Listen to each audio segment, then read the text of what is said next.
ଆଜି ଆମେ ଏମିତି ଏକ ଜାଗାରେ ଆସି ଆଜି ପହଞ୍ଚିଛେ।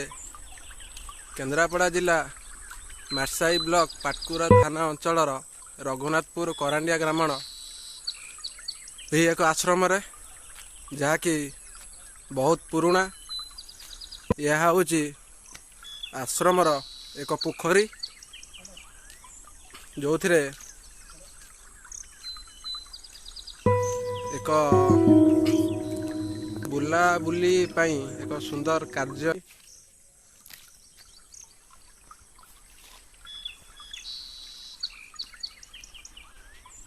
ଆସନ୍ତୁ ଏବେ ଯିବା ମଠକୁ ପ୍ରବେଶ କରିବା, ଯାହାକି ମଠର ସୌନ୍ଦର୍ଯ୍ୟ କିଛି ଦେଖିବା।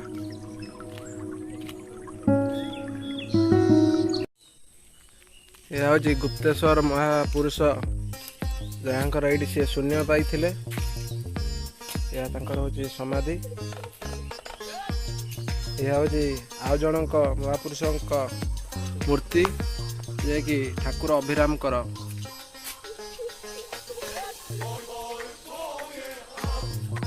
ହେଉଛି ମଠର ପୁରୁଣା ବାବାଙ୍କ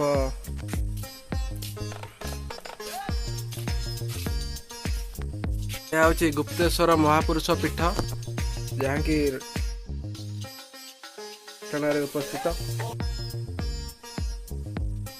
ବହୁ ବର୍ଷ ପୂର୍ବେ ଏହି ଘରଟି ମଠ ରୂପରେ ପରିଣତ ହୋଇଥିଲା, ଯାହାକି ବହୁତ ବର୍ଷର ପରେ ଏହା ଏକ ଏହି ମଠରେ ହେଇଛି।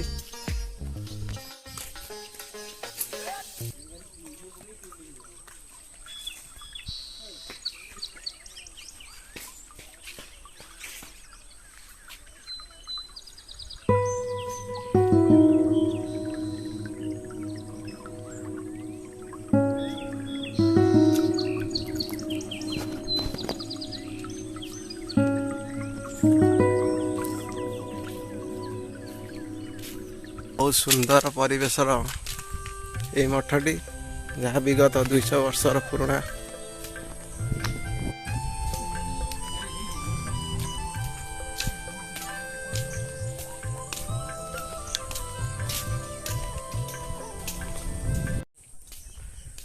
ଯାହାକି ଏହି ଗ୍ରାମର 3 ଜଣ ବଡ଼ ଭାଇ ଏହି ମଠ ବିଷୟରେ କିଛି କହିବେ।